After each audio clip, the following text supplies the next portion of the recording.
In the equation below, what is the value of x? So let's isolate the x by first adding 8 to both sides.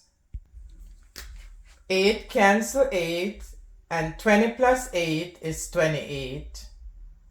So negative 5x is equal to 28. Now let's divide both sides by negative 5. Negative 5 divided by negative 5 is equal to positive 1, so we're left with positive 1x on this side. Therefore, x is equal to negative 5 3/5, or negative 5.6. Negative 5.6. Now let's check. So both sides are balanced, so therefore x is equal to 5.6.